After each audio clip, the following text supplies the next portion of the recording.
ठीक है। हाँ, डिफरेंशियल हो गया है आपका, हाँ डिस्टेंस हो गया है, डिफरेंशियल हो गया, ओवर करंट हो गया है, आईडीएमटी हो गया है, इनवर्स हो गया है, ठीक है, डेफिनेट टाइम हो गया है, यूनिट प्रोटेक्शन हो गया है, नॉन यूनिट हो गया है, क्लियर है, प्रॉपर्टीज ऑफ द रिले हो गया है, फ्यूज हो चुका है, क्लियर है, design of fuse wire, operating phenomena, clear है, सब कुछ हो चुका है आपका, डिटेल में बताया मैंने आपको, है ना। हाँ गुड। अब देखो एक ओवरव्यू ले लेते हैं, ठीक है, सुनना ध्यान से, ठीक है, जो पढ़ा है उसका नहीं ले रहा हूं मैं, थोड़ा एडिशनल बता रहा हूं, सुनो।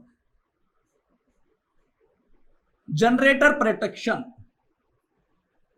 ओके, मतलब जनरेटर को प्रोटेक्शन करने के लिए आप लोग किस किस का यूज में लेते हो। जैसे ट्रांसफार्मर में आप लोगों ने डिफरेंशियल रिले देखा, कहीं पे ओवर करंट रिले भी यूज होता है, जैसे सिमेट्रिकल फॉल्ट वगैरह आ जाए तो, क्लियर है। आपका फेट डिस्प्लेसमेंट का फिनोमेना मैंने बताया, इनरस करंट का फिनोमेना मैंने बताया आपको, क्लियर है नहीं है, okay.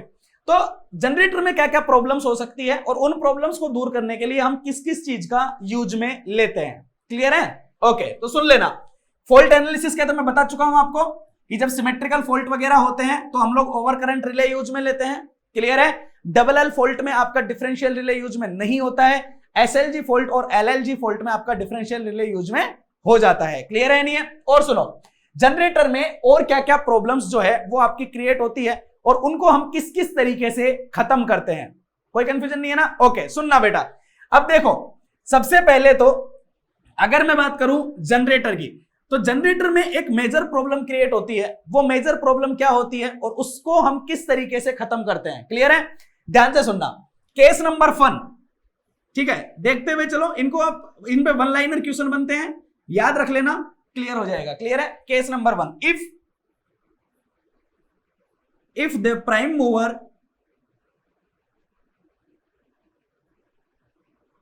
of the generator is fail, अगर आपके जनरेटर का, ओके प्राइम, ठीक है, if the prime mover of the generator is fail, अगर जनरेटर का प्राइम मूवर अगर आपका फेल हो जाए तो आपके सिस्टम पे क्या इफेक्ट पड़ेगा और आपका सिस्टम जो होगा उसको आप किस तरीके से प्रोटेक्ट कर पाओगे, क्लियर है नहीं है, इंपॉर्टेंट है समझना। सुनो, क्या होगा आपके सिस्टम में, होगा क्या, क्लियर है, 1 minute 1 minute, sorry, okay.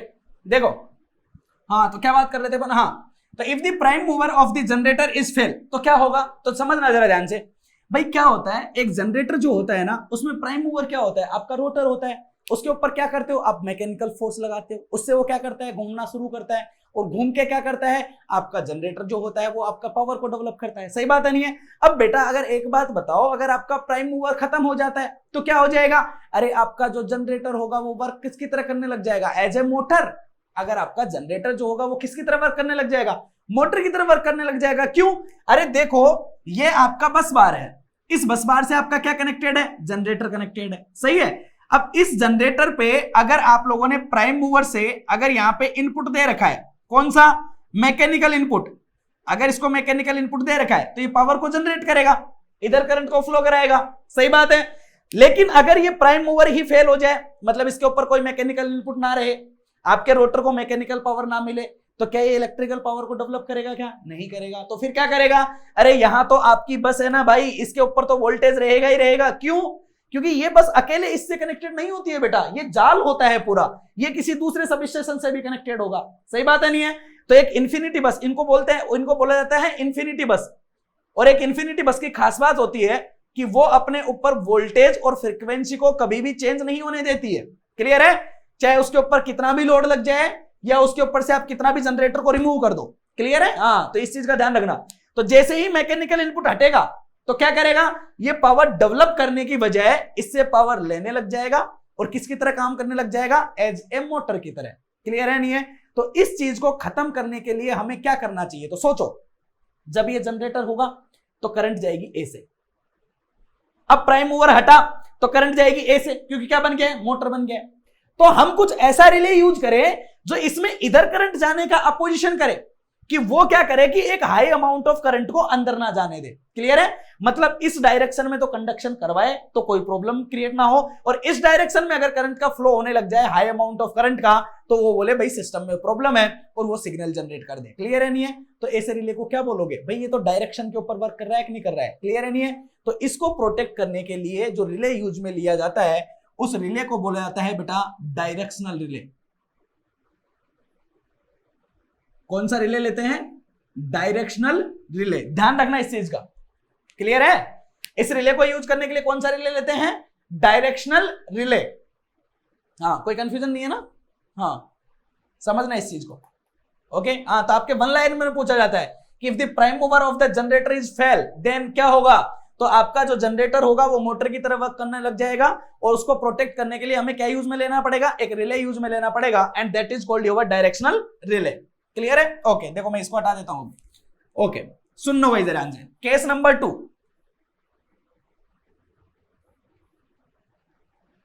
Okay, हाँ, सुनना। इफ द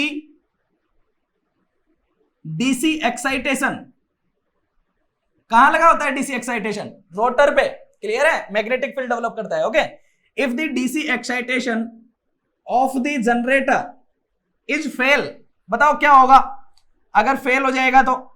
अरे भाई, डीसी एक्साइटेशन ही होता है रोटर का जो आपके मैग्नेटिक फील्ड को डेवलप करता है। क्लियर है? एक कांस्टेंट मैग्नेटिक फील्ड को अगर वो खत्म हो गया तो बेटा मैग्नेटिक फील्ड खत्म हो जाना है। अब प्राइम मूवर तो लगा हुआ है, तो क्या हो रहा है? आपका जनरेटर पे मैकेनिकल इनपुट कंटिन्यूसली आ रहा है, लेकिन सिस्टम में मैग्नेटिक फील्ड नहीं है। अब देखो, जो आपके वाइंडिंग पे ईएमएफ जनरेट होता है ना, वो ईएमएफ क्या होता है? याद है ना आपको? वीबीएल होता है बेटा, VBL, V cross B into L. Clear है? L length of the wire होता है। अब वी क्या होता है? Relative velocity. बी क्या होता है? Magnetic field. भाई वी तो वेलोसिटी होता है जिससे आपका रोटर घूम रहा होता है, बी होता है मैग्नेटिक फील्ड। अब एक बात बताओ, अगर आपका एक्साइटेशन खत्म, ये बी खत्म, अब वेलोसिटी है आपका, प्राइम मूवर घूम रहा है, लेकिन मैग्नेटिक फील्ड खत्म हो गया, तो ईएमएफ क्या हो जाएगा? जीरो। अब ईएमएफ जीरो हो जाएगा तो क्या वो पावर को डेवलप करेगा? क्या नहीं करेगा। अब क्या होता है आपका, अगर कोई सिस्टम अगर आपका एक कांस्टेंट स्पीड पे ऑपरेट करे तो वो कब करता है? जब उस पर लगने वाला सपोर्ट और लगने वाला अपोजिशन दोनों बराबर होने चाहिए। मतलब उस पर लगने वाला नेट टॉर्क या नेट फोर्स जो होना चाहिए वो कितना होना चाहिए? जीरो होना चाहिए। क्लियर है? मतलब क्या होता है, अगर आपको पता हो तो आपका जो P होता है ना बेटा, कि टोटल पावर जो होती है वो आपका mechanical power minus electrical power के बराबर होती है, कि आपने कितना पावर इनपुट में दिया है और कितना पावर वो डेवलप करके दे रहा है। अगर इनका फिनोमेना बराबर होता है तो वो एक कांस्टेंट स्पीड पे क्या करता है? वर्क करता है। अब सोचो, ईएमएफ जीरो, तो डेवलप होने वाली पावर जो हो जाएगी वो कितनी हो जाएगी? जीरो हो जाएगी। ये जीरो हो गया। अब ये जीरो हो गया तो पावर कितनी बची? P ऑफ M के बराबर। तो क्या ये सिस्टम को असेलरेट करेगी कि नहीं करेगी? बताओ, करेगी कि नहीं करेगी? तो इस सिस्टम को असेलरेट करेगी। सिस्टम आपका पावर डेवलप नहीं करेगा जनरेटर, और क्या होगा? तेजी से घूमना शुरू हो जाएगा। अब तेजी से घूमना शुरू हो जाएगा तो आपका जनरेटर जल सकता है, खराब भी हो सकता है, कुछ भी हो सकता है। सही बात है नहीं है? तो इसको प्रोटेक्ट करने के लिए हमें क्या करना पड़ेगा? एक रिले यूज करते हैं हम लोग। क्लियर है नहीं है? और उस रिले का जो नाम होता है ना, उस रिले को बोला जाता है बेटा आपका मोह रिले। क्या बोलते हैं उसको? मोह रिले। क्लियर है? इंपॉर्टेंट है, ध्यान रखना। क्लियर है? या ऑफसेट मोह रिले भी बोल सकते हैं इसको। ठीक है? ऑफसेट मोह रिले या मोह रिले। क्लियर है? हाँ, ध्यान रखना, ये वन लाइनर है लेकिन इंपॉर्टेंट है। ओके, तो इसको बोलते हैं ऑफसेट मोह रिले। ओके, और देखो थोड़ा सा और बता देता हूं एडिशनल, सुन लो। ठीक है? Case number 3। ओके, ध्यान से समझना, ये देखो जरा। Okay, if the over speeding in the generator, अगर जनरेटर में ओवर स्पीडिंग हो रही है, मतलब जनरेटर बहुत तेजी से घूमने की कोशिश कर रहा है, कब हो सकता है ऐसा? जब असेलरेशन आ रहा हो, मतलब मैकेनिकल इनपुट ज्यादा हो रहा है लेकिन डेवलप्ड पावर या कनेक्टेड लोड है वो कम है, तो स्पीड कैसी होगी? ओवर स्पीडिंग हो जाएगी। क्लियर है? तो इसको खत्म करने के लिए या इसको रोकने के लिए जो रिले यूज में होता है उसको बोला जाता है वाट मैट्रिक रिले। क्लियर है नहीं है? उसको क्या बोला जाता है? वाट मैट्रिक रिले। ये वन वर्ड के क्वेश्चन है, याद रखना। क्लियर है? हाँ, कि किससे क्या चेंज होता है और उसका रिले जो होता है वो कौन सा होता है, तो वाट मैट्रिक रिले यूज करते हैं। क्लियर है?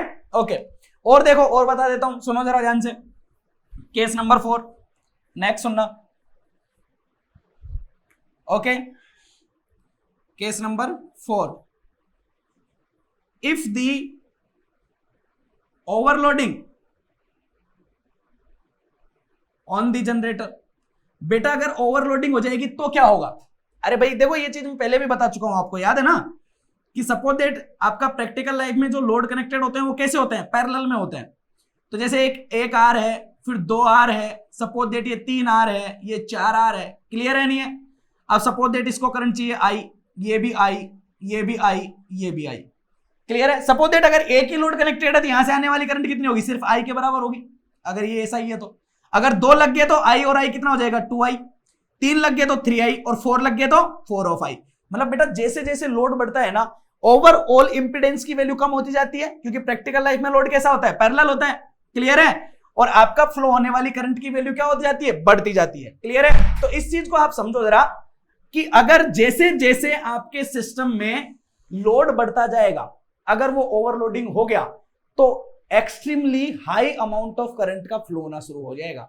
और अगर ज्यादा करंट का फ्लो होना शुरू होगा तो बेटा वो क्या करेगा? हीट क्रिएट करेगा। किसमें? आपके जनरेटर की वाइंडिंग्स में। उससे क्या हो सकता है? आपका जनरेटर जल सकता है, क्लियर है? तो इस हाई अमाउंट ऑफ करंट को, या एक फिक्स अमाउंट ऑफ करंट से अगर ज्यादा करंट फ्लो होना शुरू हो जाए तो उसको रोकने के लिए जो रिले यूज में लिया जाता है, तो that is called your over current relay, clear है नहीं है?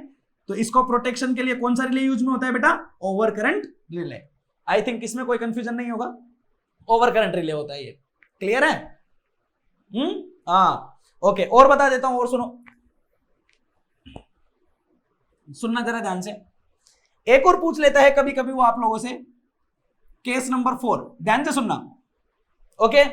जब हमारे सिस्टम में फॉल्ट आते हैं तो मैं बता चुका हूं कि कौन कौन से रिले यूज में लेते हैं और किस तरीके से रिले यूज में लेते हैं, लेकिन वो एक चीज और पूछ लेता है आप लोगों से। क्या पूछ लेता है?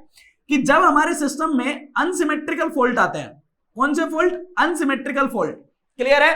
तो देखो, मैंने आप लोगों को फॉल्ट एनालिसिस में बताया था कि जब अनसिमेट्रिकल फॉल्ट को हम लोग कैलकुलेट करते हैं तो एक सिस्टम को हम 3 पार्ट में डिवाइड कर देते हैं। कैसे कैसे करते थे, याद है ना? एक बनाते हैं हम पॉजिटिव सीक्वेंस, जो कुछ ऐसा था, RYB, याद है ना? ये आपका अगर IR है, ये IY है, और ये होता है आपका IB। इसको बोलते हैं हम क्या? Positive sequence. सही था ना? ये ऐसे ही बोला था मैंने। और नेगेटिव सीक्वेंस कुछ ऐसा बनाया था हम लोगों ने कि अगर ये R है, अगर मैं 2 फेजेस को इंटरचेंज कर दूं, मतलब अगर मैं IB इधर ले आऊं और IY इधर ले आऊं, तो ये कौन सा हो जाएगा? Negative sequence, okay? और जीरो सीक्वेंस कुछ ऐसा था कि अगर तीनों में आपका फेज डिस्प्लेसमेंट कितना हो जाए? 0 हो जाए, IR, IY और IB, क्लियर है? ये होता है आपका 0, ओके? इनका नाम भी मैंने आप लोगों को बताया था कि कैसे देते हैं, तो रोटेशनल के फिनोमिना से इनको इनका नाम दिया जाता है, ठीक है? देखो, वही फिनोमिना यहां पे इंपॉर्टेंट है। कैसे? अगर मैं बोलूं कि ये जो होगा तो ये किस तरीके से, भाई जब 3 फेज की सप्लाई लगती है ना किसी वाइंडिंग के ऊपर, तो आप लोगों को पता है वो एक रोटेशनल मैग्नेटिक फील्ड डेवलप करती है, क्लियर है? जिसका मैग्नीट्यूड आपको पता है 1.5 m के बराबर होता है, स्पीड सिंक्रोनस स्पीड के बराबर होती है, क्लियर है? एंड द रोटेशनल की जो डायरेक्शन होती है ना, वो कैसी होती है? तो बेटा वो डायरेक्शन होती है आपकी लीडिंग फेज एक्सिस से लैगिंग फेज एक्सिस की तरफ, क्लियर है? ये समझाया था मैंने आपको। लीडिंग फेज एक्सिस से कहां होती है? लैगिंग फेज एक्सिस की तरफ होती है, क्लियर है? अगर मैं इसमें डायरेक्शन देखूं तो देखो, इससे लैग कर रहा है ये और इससे लैग कर रहा है ये, क्लियर है? तो कैसे होगा? इससे लैग कर रहा है ये, मतलब इधर, यहां से इधर और यहां से इधर, मतलब ऐसे घूमेगा, क्लियर है नहीं है? मैग्नेटिक फील्ड की डायरेक्शन कैसे होगी? इस तरीके से, क्लॉकवाइज, क्लियर है? लेकिन अगर इसकी बात करोगे तो क्या होगा? इससे लैग कौन कर रहा है? Y से लैग कौन कर रहा है? B, मतलब ये इधर से जा रहा है U, ये इधर से जा रहा है U, और ये इधर से जा रहा है U, क्लियर है नहीं है? मतलब ये कैसे घूमेगा? इस डायरेक्शन में, एंटी क्लॉकवाइज, क्लियर है नहीं है? अगर मैं इसमें बोलूं, क्या रोटेशनल फील्ड होगा क्या? बिल्कुल नहीं है, क्योंकि इसमें फेज डिस्प्लेसमेंट ही नहीं है, क्लियर है? विदाउट फेज डिस्प्लेसमेंट के क्या रोटेशनल फील्ड आता है क्या? नहीं आता है, क्लियर है? तो यहां पे नो रोटेशन, क्लियर है? तो यहां पे कोई रोटेशन नहीं होगा, लेकिन यहां रोटेशन होगा। अब समझो जरा बात को, भाई प्रैक्टिकल लाइफ में हमारा जो 3 फेज सिस्टम होता है ना, वो ऐसा होता है बेटा, पॉजिटिव सीक्वेंस की तरह होता है कि नहीं होता है? अब भाई एक बात बताओ, सपोज दैट जनरेटर के स्टेटर पे जो ईएमएफ इंड्यूस हो रहा है ना, वो इस तरीके का हो रहा है, तो इस तरीके का हो रहा है, तो आपका रोटर भी ऐसे ही घूम रहा है, इसी डायरेक्शन में। कितनी स्पीड से घूम रहा है? सिंक्रोनस स्पीड से घूम रहा है। मतलब क्या हो रहा है?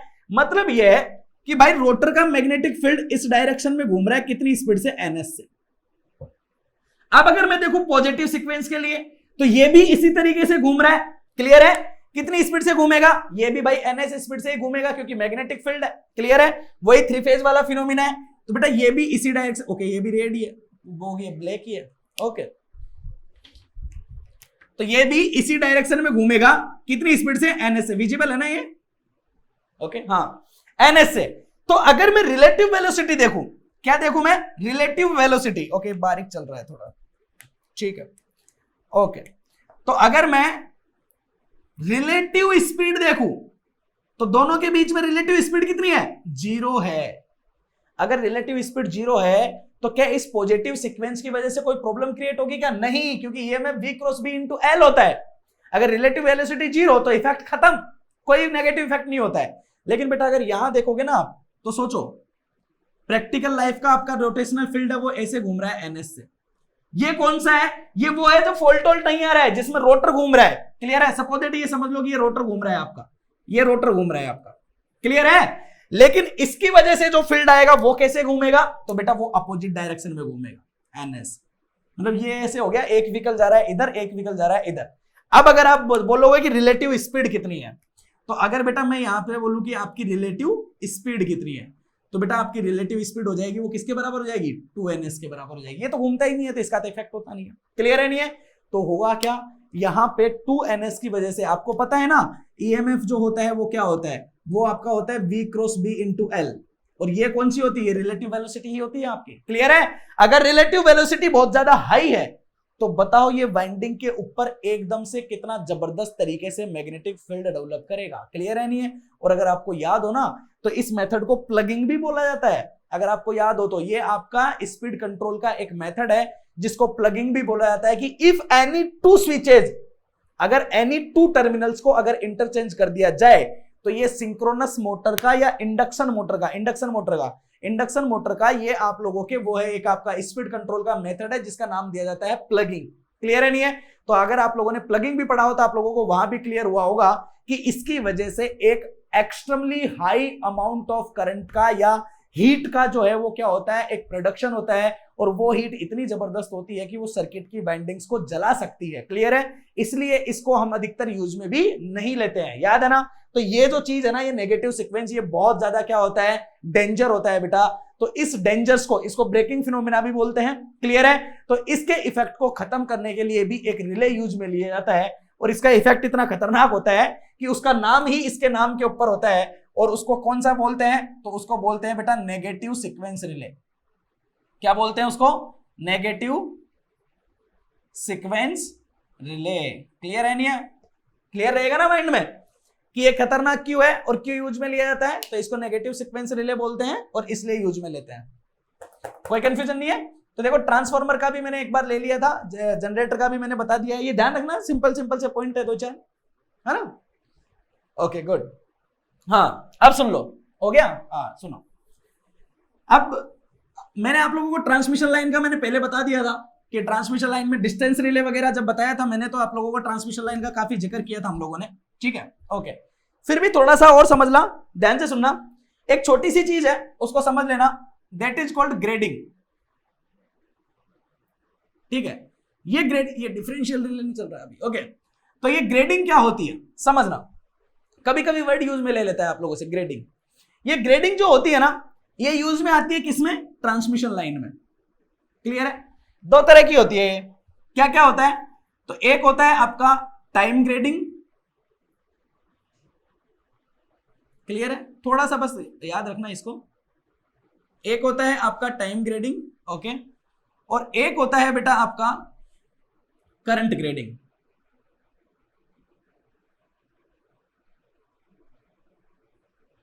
एक होता है आपका टाइम ग्रेडिंग, एक होता है आपका करंट ग्रेडिंग, कोई कंफ्यूजन नहीं है ना, ओके। सुनो, ट्रांसमिशन लाइन होती है ना वो काफी लंबी होती है।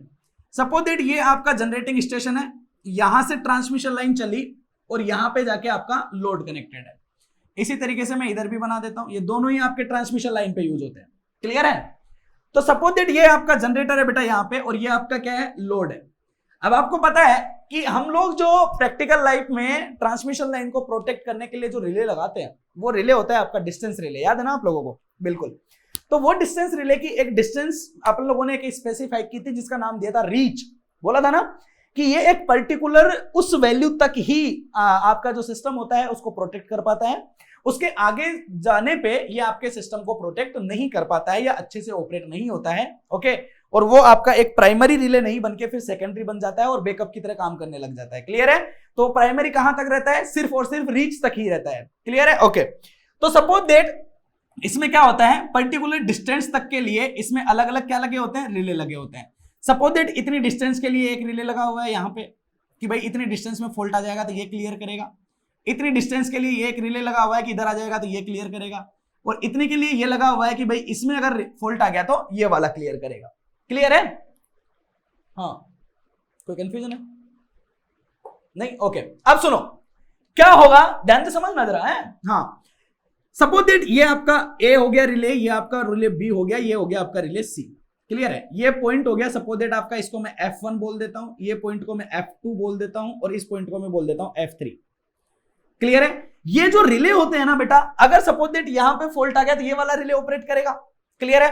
तो जब आपका जो सिस्टम होता है, अगर वो आपके सोर्स से, जब आप लोड की तरफ जाते हो, तो जब आपका सिस्टम लोड की तरफ होता है तो यहां पे जो रिले ऑपरेट करता है ना, इस रिले का ऑपरेटिंग टाइम जो होता है, सपोज दैट अगर इसका टाइम मान लो ऑपरेटिंग टाइम T1 है, इसका operating time suppose that T2 है, और इसका ऑपरेटिंग टाइम अगर T3 है, तो अगर मैं इन तीनों में कंपैरिजन करूं तो आपका जो T1 होता है ना, ये सबसे कम होता है, T2 इससे ज्यादा होता है, और T3 इससे कम होता है। मतलब अगर यहां पे फॉल्ट आया तो तुरंत इफेक्ट इस पे पड़ेगा, थोड़ी देर बाद में यहां पड़ेगा, और थोड़ी देर बाद में यहां पे पड़ेगा। क्लियर है नहीं है?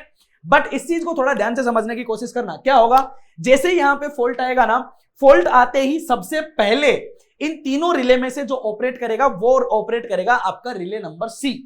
समझ में आया? जरा समझना ध्यान से। सबसे पहले कौन ऑपरेट करेगा? सी रिले ऑपरेट करेगा। अब सी रिले ऑपरेट करेगा, अगर ये रिले ऑपरेट करेगा, अगर ये सही है, मान लो खराब नहीं है, इसने ऑपरेशन किया, ये सही है, तो ये इस फॉल्ट को क्या करेगा, यहां से इसको ब्रेकआउट कर देगा कनेक्शन को, और कनेक्शन को ब्रेकआउट करके सिस्टम को क्या कर लेगा, सिक्योर कर लेगा। क्लियर है? लेकिन मान लो गलती से ये रिले आपका सही नहीं था, खराब हो चुका था, खराब हो चुका, तो जैसे ही फॉल्ट आया ये इसको डिटेक्ट नहीं कर पाया, ये गया आगे, आगे गया तो ये इसके सिस्टम में पहुंच गया। क्या ये रिले इसके लिए प्राइमरी रिले का काम करेगा? क्या नहीं करेगा। तो ये किसका काम करेगा? तो बेटा इस रिले को, रिले बी को सी के लिए क्या बोला जाएगा? तो इसको बोला जाता है बैकअप रिले। क्या बोला जाता है? Backup relay. तो ध्यान से सुनना, रिले जो होते हैं ना वो दो तरह के होते हैं। कौन कौन से? प्राइमरी रिले और बैकअप रिले। क्लियर है नहीं है? ध्यान रखना, इस F1 पॉइंट के लिए प्राइमरी रिले कौन है? सी ऑपरेट करेगा, क्योंकि ये इसके रीच में है। क्लियर है? लेकिन अगर गलती से किसी कारणवश अगर आपका सी ऑपरेट नहीं कर पाता है या सी खराब हो जाता है, तो जब ये रिले की करंट आगे बढ़ेगी बढ़ेगी बढ़ेगी, तो जब ये यहां पहुंचेगा तो फिर ऑपरेट कौन करेगा? बी ऑपरेट करेगा, या फिर बी ऑपरेट करेगा। अगर बी भी ऑपरेट नहीं करेगा तो फिर जाके कौन करेगा? ए ऑपरेट करेगा। क्लियर है नहीं है? तो ये रिले बी और ए जो है वो सी के लिए किसका काम करेंगे? बैकअप रिले का काम करेंगे। कोई कंफ्यूजन है इसमें? कोई कंफ्यूजन है? नहीं।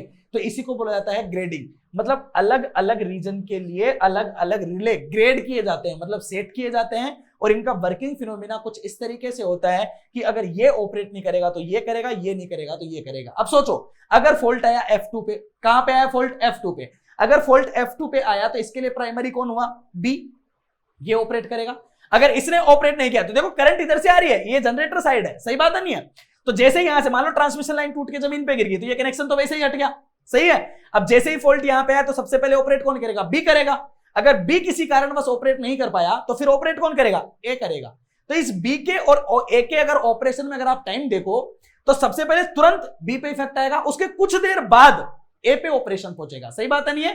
तो ऑपरेटिंग टाइम कम किसका हुआ? बी का कम हुआ, उससे ज्यादा किसका हुआ? ए का हुआ। क्लियर है नहीं है? तो ऑपरेटिंग टाइम का फिनोमिना कैसे होता है? जो लोड साइड होता है उसका ऑपरेटिंग टाइम सबसे कम होता है, उससे ज्यादा किसका होता है? बी का होता है, उससे ज्यादा किसका होता है? ए का होता है।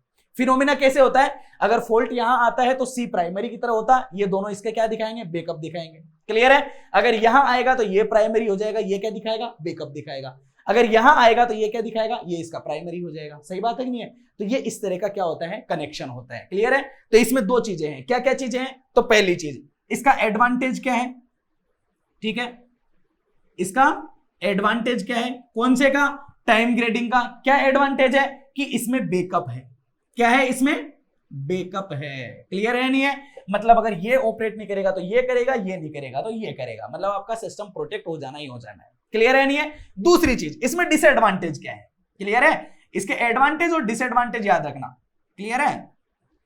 इसके डिसएडवांटेज क्या है? तो सोचो, इसने किया तो तुरंत ऑपरेट करेगा, आगे चला तो और डिले, और आगे जाएगा तो देखो टाइम में डिले है ना, ये बहुत फास्ट ऑपरेट करेगा, ये थोड़ा लेजी हो जाएगा, ये थोड़ा और लेजी है। क्लियर है नहीं है? तो इसमें क्या है? ऑपरेशन में डिले है, टाइम लगता है। क्लियर है नहीं है? तो इसका डिसएडवांटेज क्या है? डिसएडवांटेज है इसका डिले। क्लियर है नहीं है? ये है इसका ऑपरेटिंग टाइम या हाई ऑपरेटिंग टाइम। क्लियर है नहीं है? तो इसमें जैसे जैसे तुम दूर जाते हो ऑपरेटिंग टाइम आपका क्या होता जाता है? बढ़ता हुआ जाता है। मतलब ये क्विक नहीं है। क्लियर है? क्विक नहीं है ये। ओके, अब देखो इसी तरीके से अगर मान लो करंट ग्रेडिंग हो तो ये भी ट्रांसमिशन लाइन पे होती है। क्लियर है? ऐसा फिनोमिना इसका वही एग्जैक्टली उसके जैसा ही, ये एक रिले यहां पे, ये दूसरा यहां पे, ये तीसरा यहां पे। सपोज दैट ये ए है, ये बी है, ये सी है। क्लियर है? ये F1 हो गया मान लो, ये F2 हो गया मान लो, और ये हो गया आपका F3 है। कोई कंफ्यूजन नहीं है ना? ओके, अब देखो क्या होगा जैसे ही यहां पे फॉल्ट आए। देखो एक चीज को समझना जरा है, मैं थोड़ा सा बता देता हूं आप लोगों को, थोड़ा क्लियर करना, समझना एक चीज को।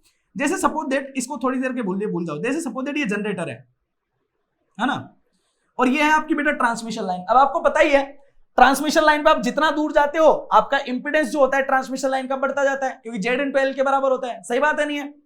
अब मान लो यहां पे एक फॉल्ट आ गया, ये फॉल्ट आ गया, मान लो ये इंपीडेंस कितना हुआ, मान लो ये लंबाई L है, तो ये इंपीडेंस कितना हो जाएगा? Z/L। तो यहां से जो करंट जाएगी ना, मान लो ये फॉल्ट होकर जमीन पे गिर गया, तो ये करंट होगी आपकी fault current I of F। तो ये किसके बराबर होगी भाई? करंट तो वोल्टेज डिवाइड बाय इंपीडेंस होता है। तो यहाँ पे वोल्टेज कितना होगा भाई? जो जनरेटर EMF इंड्यूस कर रहा होगा। सही बात है ना? इधर से करंट जा रही है, तो क्या हो जाएगा फॉल्ट करंट? तो बेटा हो जाएगा E divide by total impedance. मान लो मैंने मान लिया Z/L के बराबर। सही है ना? अब सोचो जैसे जैसे ये L बढ़ेगा, मान लो ये फॉल्ट और दूर आया होता तो L की वैल्यू और ज्यादा होती, तो नीचे वाली वैल्यू और ज्यादा होती, तो फॉल्ट करंट की वैल्यू कम होती। समझो बात को, अगर ये फॉल्ट इसके नजदीक आया होता तो L की वैल्यू कम होती, तो फॉल्ट करंट आपकी ज्यादा होती कि नहीं होती? अब देखो सपोज दैट यहां पे ये है आपका जनरेटर, और ये क्या है बेटा? आपका लोड है। अगर आपके जनरेटर से जितना ज्यादा दूरी पे फॉल्ट आएगा ना, फॉल्ट करंट उतना ही कम होगा। अगर फॉल्ट करंट बेटा कम होगा तो उसको क्लियर करने के लिए जो रिले बनाओगे उसका पिकअप करंट की वैल्यू भी तो कम ही रखोगे ना, ताकि वो कम को भी डिटेक्ट कर पाए। सही है? जब फॉल्ट करंट हाई आ रही होगी तो पिकअप वैल्यू भी थोड़ी हाई रखोगे, ताकि जब हाई आए तो पता लग जाएगा ये फॉल्ट है, तो उसको क्लियर करे। सही बात है कि नहीं है? तो क्या करोगे, जैसे जैसे आप जनरेटर से दूर जाते जाते हो ना बेटा, आपके पिकअप करंट की वैल्यू या फॉल्ट करंट की वैल्यू जो होती है वो क्या होती जाती है? कम होती जाती है। क्यों कम होती जाती है? Due to this reason, phenomena. समझो, जैसे जैसे बढ़ोगे लेंथ बढ़ेगी, Z/L बढ़ेगा तो करंट घट जाएगी। सही बात है? तो अगर सपोज दैट इसकी pickup current I of P या इसकी पिकअप करंट IC लिख देता हूं, इसकी पिकअप करंट IB लिख देता हूं, और इसकी पिकअप करंट में लिख देता हूं I ऑफ A। तो अगर इन तीनों में आप कंपैरिजन करो, इसको मैं हटा देता हूं नीचे वाले को। ओके, तो बेटा अगर इन तीनों में अगर आप कंपैरिजन करो तो आपको क्या पता चलेगा? तो आपको पता चलेगा कि I ऑफ A है ना वो बहुत ज्यादा है, I ऑफ B है ना वो उससे कम है, और I ऑफ C है ना वो उससे भी कम है। क्लियर है नहीं है? अब देखो जैसे यहां पे फॉल्ट आएगा ये इसको क्लियर करेगा, अगर इससे क्लियर नहीं हुआ ना तो ये करंट कम है ना, यहाँ पे फॉल्ट आएगी तो करंट कम होगा, लेकिन इसकी पिकअप वैल्यू तो ज्यादा है, इसकी पिकअप वैल्यू तो ज्यादा है, तो क्या भाई कम करंट के लिए अब सोचो जरा कि भाई ये ऑपरेट करता है मान लो 2 एम्पियर पे, एग्जांपल। ये ऑपरेट करता है मान लो आपका 6 एम्पियर पे, और ये ऑपरेट करता है मान लो 10 एम्पियर पे। अब आपका यहां पे फॉल्ट आया, करंट फ्लो ही मान लो 4 एम्पियर। अब 4 एम्पियर करंट जा रही है, तो क्या 4 एम्पियर करंट इसके लिए फॉल्ट का काम करेगी क्या? नहीं, इसकी तो पिकअप वैल्यू 6 एम्पियर है। जब करंट 6 एम्पियर से ज्यादा जाएगी तब लगेगा बी को तो कि हाँ भाई फॉल्ट आया है। तो क्या इस बी को 4 एम्पियर के लिए इसको फॉल्ट नजर आएगा क्या? नहीं आएगा, सिर्फ इसको नजर आएगा। सही बात है नहीं है? तो अगर 4 एम्पियर यहां पे फॉल्ट आएगा तो क्लियर कौन करेगा? सिर्फ सी करेगा। अगर सी से क्लियर नहीं हुआ तो क्या बी क्लियर करेगा क्या? क्यों करेगा? क्योंकि 4 एम्पियर तो बी को फॉल्ट लग ही नहीं रहा। लग रहा है क्या फॉल्ट? बताओ जरा आप, लग रहा है क्या? नहीं लग रहा है। क्लियर है नहीं है? तो जैसा यहां पे था, यहां पे अगर ये ऑपरेट नहीं कर रहा था तो ये कर रहा था, लेकिन क्या यहां पे ऐसा है क्या? नहीं है। क्लियर है? अगर इसने ऑपरेट नहीं किया तो कोई ऑपरेट नहीं करेगा, ये इसके लिए बैकअप का काम नहीं कर रहा है। क्यों? क्योंकि जो इसके लिए फॉल्ट है वो इसके लिए फॉल्ट नहीं है, और जो इसके लिए फॉल्ट है वो इसके लिए फॉल्ट नहीं है। सही बात है कि नहीं है? बिल्कुल सही है। तो इसका बेटा सबसे बड़ा ये डिसएडवांटेज हो जाता है। क्लियर है? जो उसका एडवांटेज था वो इसका डिसएडवांटेज है। क्या डिसएडवांटेज है? नो बैकअप, यहां पे कोई भी बैकअप नहीं है। दूसरी चीज, ये टाइम के ऊपर डिपेंडेंट नहीं है, मतलब जैसे ही फॉल्ट आया 2 एम्पियर से करंट ज्यादा गई, ये सी वाला तुरंत ऑपरेट करेगा। अगर यहां पे कहीं फॉल्ट आया और करंट अगर 6 एम्पियर से ज्यादा गई, ये तुरंत ऑपरेट करेगा। अगर इस वाले के लिए करंट 10 से ज्यादा गई, ये तुरंत ऑपरेट करेगा। क्या यहाँ टाइम में कोई डिले हो रहा है क्या? नहीं। तो ये टाइम में कोई डिले क्रिएट नहीं करता है, ये सिर्फ करंट के ऊपर डिपेंड करता है। जैसे ही करंट की वैल्यू, फॉल्ट करंट की वैल्यू उसकी पिकअप वैल्यू से ज्यादा हुई, वो रिले तुरंत ऑपरेट करेगा। क्लियर है? विदाउट सोचे कि पहले वाले ने किया है कि नहीं किया है। जैसे यहां पे ये सोच रहा था बी वाला कब ऑपरेट कर रहा था, पहले देखेगा कि सी ने ऑपरेट किया है कि नहीं किया है। अगर ये ऑपरेट नहीं करेगा तो ये करेगा, तो इसमें डिले आ रहा था। क्लियर है? लेकिन यहां ऐसा नहीं है। यहां क्या है, बी जब ऑपरेट करेगा तब भाई सी ने किया, ए ने किया, डजंट केयर। उसे क्या देखना है? सिर्फ ये देखना है अगर करंट की वैल्यू 6 एम्पियर से बड़ी है तो उसे डायरेक्ट ऑपरेट करना है। क्लियर है? तो यहां पे कोई डिले नहीं होता है। क्लियर है? तो ये क्या है, ये फास्ट है, क्विक है, जबकि ये क्विक नहीं था, ये इसका डिसएडवांटेज था। क्लियर है? तो इसका एडवांटेज क्या होता है बेटा? इसका एडवांटेज क्या होता है? तो इसका एडवांटेज यही है कि ये क्या है, क्विक है। क्लियर है? नहीं है? तो ये इंपॉर्टेंट हो जाते हैं कि जो इसके एडवांटेज है वो इसके डिसएडवांटेज है, और जो इसके डिसएडवांटेज है वो इसके एडवांटेज है। क्लियर है? नहीं है? तो जब आप प्रैक्टिकल लाइफ में जब यूज लेते हो तो क्या करते हैं, दोनों को ही एक साथ यूज में लिया जाता है। समझ रहे हो? ये भी यूज करते हैं और ये भी यूज करते हैं। ट्रांसमिशन लाइन पे दोनों यूज में लिया जाता है। टाइम ग्रेडिंग भी होती है और आपकी करंट ग्रेडिंग भी होती है। क्लियर है? नहीं है? हाँ, अगर आप लोगों से और कभी कोई पूछ ले, हाँ ओके, हाँ इसका मैं रिले भी बता देता हूं, ठीक है, और सुन लो थोड़ा सा। क्लियर है? टाइम ग्रेडिंग के रिले जो यूज होते हैं वो होता है बेटा आपका IDMT। नाम तो नहीं पूछोगे कोई? इनवर्स डेफिनेट मिनिमम टाइम पढ़ाया था मैंने पहले ये। क्लियर है? IDMT relay, inverse definite minimum time. Okay, और इसके लिए जो रिले होता है बेटा वो होता है आपका इंस्टेंटेनियस। क्लियर है? ये भी बता चुका हूं मैं। ओके, तो इनके नाम याद रखना। करंट ग्रेडिंग में जो रिले होता है वो कौन होता है? इंस्टेंटेनियस रिले होता है। क्लियर है? जैसे ही फॉल्ट है तुरंत एवरी उसी इंस्टेंट पे क्लियर करेगा, कोई डिले विले नहीं है। क्लियर है? जबकि IDMT में ये टाइम के ऊपर डिपेंड करता है। IDMT inverse definite minimum time. Clear है? तो ये टाइम डिले और ये वाला। क्लियर है ना? हाँ, तो देखो मैं सब कुछ बता चुका हूं आप लोगों को। ठीक है, तो आई थिंक रिले का पोर्शन अब लोग हम खत्म करते हैं। आप लोगों को मैं सब कुछ क्लियर करा चुका हूं। फ्यूज हो चुका था, रिले यूज पढ़ा चुका हूं मैं। क्लियर है? आइसोलेटर, ओके, रिले में सारे क्लासिफिकेशन हो चुके हैं। अलग तरीके से इनका एडिशनल फिनोमिना था वो भी मैंने बता दिया है आप लोगों को। ठीक है? हाँ ओके, हाँ भाई, एक और एक छोटा सा टॉपिक है, थ्योरेटिकल सा ही है, उसको ऐसे सुन लो आप लोग। ठीक है? देखो, उसका नाम तो आप लोग सब बहुत अच्छे से जानते होंगे, बुकर्स रिले हैं। उसका नाम सुनते हैं ना खुशी आ जाती है चेहरे पर। क्यों? क्योंकि इसमें कुछ है ही नहीं। ठीक है, देखो नाम भी पता नहीं क्या नाम है भाई, BUC। ओके, देख लेना आप लोग। ठीक है? हाँ, एक रिले होता है भाई जो ट्रांसफार्मर को प्रोटेक्शन करता है, that is called your Booker's relay. Clear है? हाँ, इसकी सबसे ओके रिले विले के बारे में बात समझ लो। इसकी खास प्रॉपर्टी है, क्या प्रॉपर्टी है जो सारे रिलो से अलग है? वो क्या है? वो ये है कि ये क्या करता है कि ये आपका ओके पहले से फॉल्ट जब आता है ना, तो फॉल्ट नहीं आता है ना उससे पहले ही डिटेक्ट कर लेता है कि फॉल्ट आने वाला है। बाकी जितने भी रिले है ना, जैसे आपका ओवर करंट रिले हो गया, तो भाई जब करंट की वैल्यू पिकअप से ज्यादा जाएगी ना तो बताएगा कि हाँ फॉल्ट आ गया। लेकिन ये ऐसा है, ये ज्यादा जाने का वेट नहीं करता है, ये फॉल्ट आने से पहले ही बता देता है कि फॉल्ट आने वाला है। क्लियर है? तो ये प्री डिटरमाइंड है, ये पहले से डिटरमाइन कर लेता है फॉल्ट को। क्लियर है? तो ये सबसे बड़ी खास बात है इसकी। क्लियर है? कि बुकेज रिले जो होता है ना, ये आपका प्री डिटरमाइन है। किसको प्री डिटरमाइन करता है? ये फॉल्ट को।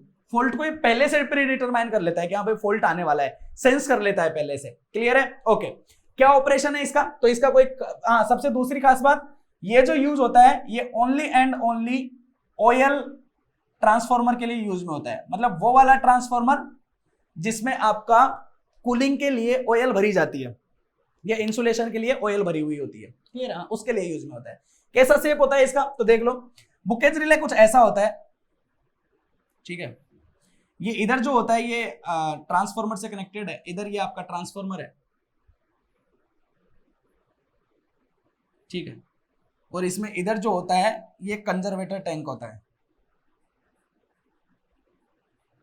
टैंक या कंजर्वेटर भी बोल सकते हो इसका, ठीक है। ऑयल का टैंक है, ठीक है।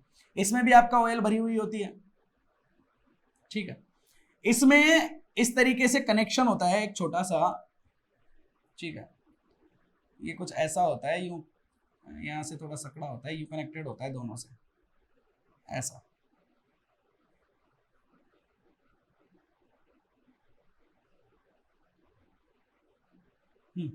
एग्जैक्ट शेप देख लेना आप इसकी, कुछ ऐसा ही होता है, ठीक है।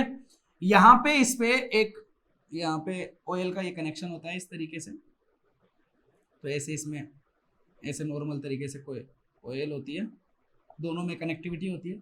यहाँ पे एक आपका मर्क्यूरी का कनेक्शन होता है, एक कनेक्शन आपके मर्क्यूरी का यहाँ होता है, HG भी लिख सकते हो, ठीक है।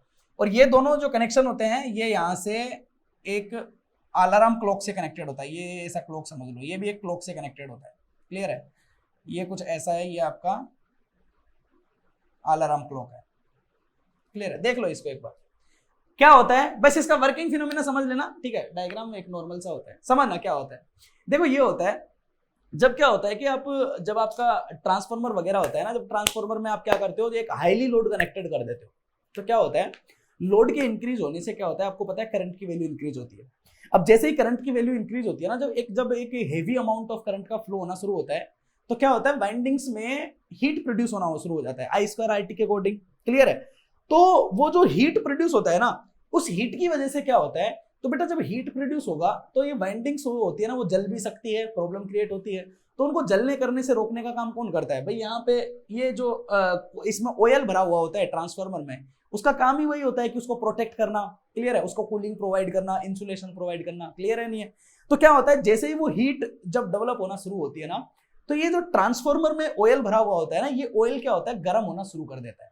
अब ये जब गर्म होना शुरू करता है ना, जब ऑयल को, अगर किसी ऑयल को आप गर्म करते हो तो उससे क्या होता है, उससे क्या होता है कि कई जो गर्म गैसें होती है ना, वो गर्म गैसें क्रिएट होना शुरू हो जाती है। जैसे ऑयल को गर्म करने से आपकी हाइड्रोजन डेवलप होती है ना, या मीथेन डेवलप होती है, क्लियर है। तो ये जो गैसें होती है ना, जैसे हाइड्रोजन हुआ, मीथेन हुआ, तो ये सब जो है ना, ये भी क्रिएट होना शुरू हो जाती है, गर्म गैसें जिनको बोलती है गर्म गैसें। तो ये क्या होता है, जैसे इसमें गैसें बनना शुरू होगी, तो भाई गैस बनेगी तो ये क्या करेगा, ऑयल को ऊपर उठाएगा, ऑयल के अणु दूर दूर, किसी चीज को जब आप गर्म करते हो तो आपका जो उनके जो अणु होते हैं, जो पास पास होते हैं, वो सब दूर दूर भगना शुरू होते हैं। तो क्या होता है, प्रेशर इंक्रीज होता है, क्लियर है। तो यहाँ पे क्या होता है, प्रेशर बढ़ना शुरू हो जाता है ऑयल का। तो ऑयल का प्रेशर इंक्रीज होता है तो ऊपर उठने की कोशिश करता है, यहां से भगने की कोशिश करता है, क्लियर है। जैसे आपको पता हो तो प्रैक्टिकल लाइफ में हमारी जो हवा का जो फ्लो होता है वो कहां से कहां होता है, तो वो high pressure to low pressure की तरफ जाता है, सही है। तो क्या होगा, ये जो ऑयल होगा ना, ये गर्म ऑयल यहां से भगने की कोशिश करेगा, तो ये भग के कहां आएगा, यहां से इधर से निकलेगा, क्लियर है। और यहां पे जो ऑयल भरा हुआ है वो ठंडा ऑयल है, तो वो ठंडा ऑयल इसको क्या करेगा, रिप्लेस करेगा। अब क्या होगा, जब ये गर्म ऑयल इधर से आएगा तो यहाँ पे इसके साथ में गर्म गैसें भी है, तो ये जैसे ही इधर से आना शुरू होगा, अभी तक ऑयल मान लो ज्यादा गर्म नहीं है, जैसे ही इधर से आया तो इधर से गैसें आएगी। अब गैस अगर आएगी तो वो गैस गर्म गैस है, हाइड्रोजन मीथेन वगैरह जो भी है गर्म गैस है, तो उन गर्मी की वजह से ये मर्क्यूरी का जो ये स्विच होता है ना, ये स्विच क्या होता है, पिघल जाता है, क्लियर है, उस गर्मी की वजह से, हीट की वजह से, तो ये स्विच पिघल जाता है। अब जैसे ही ये स्विच पिघलता है तो यहाँ पे एक सर्किट होता है, वो सर्किट ये जैसे ही स्विच पिघलता है ना, तो यहाँ पे जो अलार्म क्लॉक होती है ना, ये अलार्म क्लॉक आपका बजना शुरू हो जाता है। इसको बोलते हैं कि भाई अभी तक आपके सिस्टम में मतलब आपका ऑयल जो है ना, वो हीट डेवलप करना शुरू हो गया है, अलार्म क्लॉक बजना शुरू हो जाती है, train train train train train, ठीक है, अलार्म क्लॉक बज रही है। अगर मान लो कोई मतलब आपका ट्रांसफार्मर के आसपास कोई इंसान है, तो वो उसके स्विच को क्या करता है कि सर्किट ब्रेकर को ओपन कर कर आके और उसको डिस्कनेक्ट कर देता है सप्लाई से, उसको प्रोटेक्ट कर लेता है। लेकिन अगर मान लो कोई है नहीं, ठीक है, तो अलार्म क्लॉक बज रही है, किसी ने सुना नहीं, कोई आया नहीं, तो फिर क्या होता है, फिर क्या होगा, कंटिन्यूसली हीट डेवलप होती रहेगी, अब हीट डेवलप होगी तो फिर क्या होगा भाई, जितना ज्यादा गर्म करोगे लिक्विड का जो टेम्परेचर है वो बढ़ता जाएगा, तो ये ऑयल और ज्यादा गर्म होगा, और ज्यादा गर्म होगा। अब ज्यादा गर्म होगा तो ये ऑयल इधर से फ्लो होगा, तो उस ऑयल की हीट की वजह से फिर ये वाला जो नीचे वाला मर्क्यूरी का होता है ना, ये भी पिघल जाता है।